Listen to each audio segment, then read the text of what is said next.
नमस्कार, आप देख रहे हैं भारत लाइव। मैं हूं अभिषेक मिश्रा।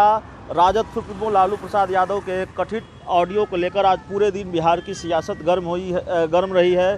शाम होते होते हम पहुंच गए हैं जेडीयू के प्रवक्ता अभिषेक झा के पास और अभिषेक झा से हम जानने की कोशिश करेंगे। मज़ा तो बहुत आ रहा होगा आपको। लालू यादव पर लगातार आपकी पार्टी भी हमलावर है, आरजेडी पर हमलावर है, और सबसे ज़्यादा मज़ा तो इसलिए आ रहा होगा क्योंकि तेजस्वी यादव अब तक आक्रामक थे, और इस ऑडियो के वायरल होने के बाद, हालांकि ऑडियो की पुष्टि हम नहीं करते, लेकिन जिस तरह से अब आप लोग आक्रामक हो गए हैं, बैकफुट पर आ गई है आरजेडी। देखिए, हम लोग तो लगातार इस बात को कहते आ रहे हैं शुरू से कि लालू प्रसाद यादव जी की तरफ से जेल मैनुअल्स का उल्लंघन होता आया है।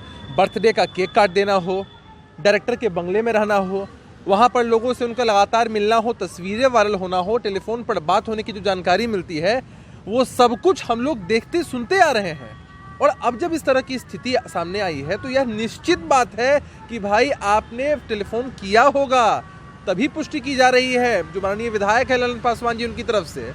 और तेजस्वी यादव जी नैतिकता की दुहाई देते हैं। नैतिकता की दुहाई दे देकर आप कहते हैं कि लोकतंत्र की हत्या हुई है। अरे दूसरी तरफ आपके आदरणीय पिताजी, जिनकी तस्वीर आपने पोस्टर से हटा दी, वो विधायकों को खरीदने का प्रयास कर रहे हैं, लालच देने का प्रयास कर रहे हैं। अरे अगर आप में जरा भी नैतिकता बची है तो इसी मामले पर इस्तीफा दे दीजिए।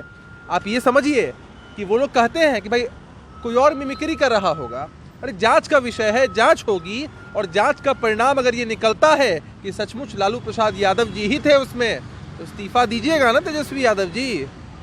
तो आपको लगता है कि तेजस्वी यादव को ये कहना चाहिए कि अगर जांच होगी और जांच में सही पाया जाता है ऑडियो, तो हम इस्तीफा दे देंगे?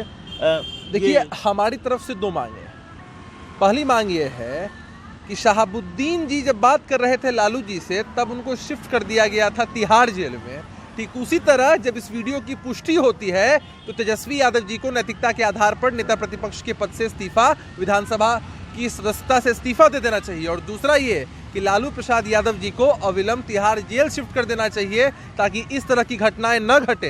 अरे झूठे सब्जबाग दिखाकर महागठबंधन के लोग रोजगार के नाम पर चले तो आए सत्ता में, युवाओं को रोजगार नहीं मिला झारखंड में, कुछ मिला है? अगर सुचिता की बात खूब हो रही है बिहार में, रोजगार चुनाव से पहले मुद्दा रहा और सुचिता चुनाव के बाद मुद्दा है, बड़ा सियासी मुद्दा है।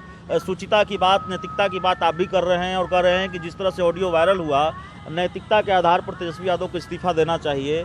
लेकिन आपके एक मंत्री को इस्तीफा देना पड़ा, शिक्षा मंत्री थे, और आप लोगों ने नैतिकता की बात की कि देखिए नैतिकता से हमने समझौता किया, इस्तीफा देना पड़ा।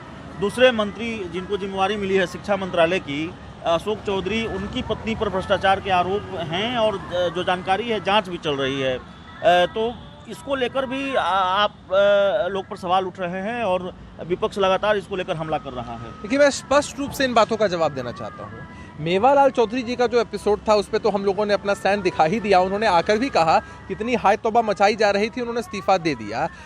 जेडीयू की तरफ से ही ऐसा हो सकता है, एनडीए की तरफ से ही ऐसा हो सकता है कि नैतिकता की मिसाल हम पेश करें। और दूसरा, आपने जो चर्चा की है अशोक चौधरी जी की धर्मपत्नी के बारे में, अच्छा एक बात बताइए, सबसे पहली बात, पार्टी के सदस्य हैं क्या? वो कोई नेत्री है? नहीं ना।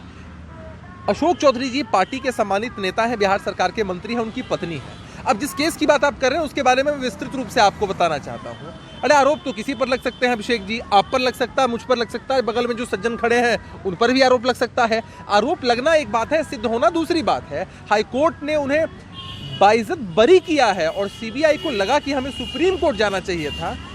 सीबीआई गई है सुप्रीम कोर्ट, सुप्रीम कोर्ट में उनका पक्ष अभी तक सुना ही नहीं गया है। तो जब पक्ष सुना ही नहीं गया है, कोई फैसला आया ही नहीं है, एक बार वो ऑलरेडी बरी हो चुकी है, तो इसको क्या बेवजह का मुद्दा बनाना है? वो आखिरी सवाल है, एक आखिरी सवाल रोजगार को लेकर है आपसे। जो जानकारी है, रिक्त पदों की जानकारी मांगी है मुख्यमंत्री ने, उसको लेकर सरकार काम कर रही है, लेकिन 19 लाख रोजगार के एजेंडे पर सरकार चलती हुई दिखाई नहीं दे रही है। देखिए, बीजेपी ने वादा किया था 19 लाख लोगों को रोजगार देने का, वादा तो बीजेपी ने किया है, लेकिन इम्प्लीमेंट तो मुख्यमंत्री नीतीश कुमार को करना है। 19 लाख रोजगार कब मिलेगा बिहार के लोगों को? अच्छा, रोजगार देना कैसे है? तेजस्वी यादव जी की तरह वादा कर देने से होगा कि बगल के कमरे में एक टोटी रखी हुई है, उठा के सब लोगों को पकड़वा दिया। रोजगार देने के लिए प्रॉपर उसका प्लानिंग करके, उसके लिए जो बजट का प्रावधान है वो करके सृजन किया जाता है और एक बकायदा रोड मैप बताया गया है बीजेपी की तरफ से, और हमारी सरकार तो लगातार काम कर ही रही है। तो आप देखिएगा ना, निश्चित रूप से देखिए जो भी क्रियान्वयन होना है एनडीए में यहाँ बिहार में, तो निश्चित रूप से नीतीश कुमार जी के नेतृत्व में होगा। लेकिन वो सिर्फ नीतीश कुमार जी का ही थोड़ी, वो तो पूरे एनडीए का एक कलेक्टिव डिसीजन है, और उसके आधार पर हमने जो भी वायदा किया है, रोजगार के मामले में हो, इंफ्रास्ट्रक्चर के मामले में हो, हेल्थ एजुकेशन किसी भी मामले में हो, हर एक वादा एनडीए की तरफ से सोच समझ कुल मिलाकर 19 लाख रोजगार सृजित होंगे ना? उससे ज्यादा ही होंगे, उससे ज्यादा होंगे। नहीं, ये क्यों कहें हम कि 19 लाख ही होंगे? अरे जनता ने हमें इतना विश्वास दिलाकर मौका दिया है। Actions speak better than words. हम उनकी तरह ढकोसला नहीं देते हैं, वही तो सेल्फ गोल हो गया उनका। अरे 10 लाख नौकरी की बात कही कि हम एक दस्तखत में दे देंगे, मालूम चला सेल्फ गोल हो गया, आउट हो गए खुद ही। तो देखिए अभिषेक झा जी हैं और इनका अपना एक चिर परिचित अंदाज है, उसी अंदाज में सवालों के जवाब देते हैं।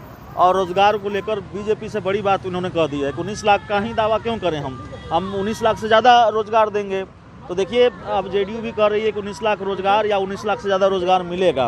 और जो दूसरे सवाल थे लालू के वायरल ऑडियो को लेकर, उस पर भी हमने बात की है अभिषेक झा से। तो इस पूरे इंटरव्यू में इतना ही। बहुत बहुत धन्यवाद।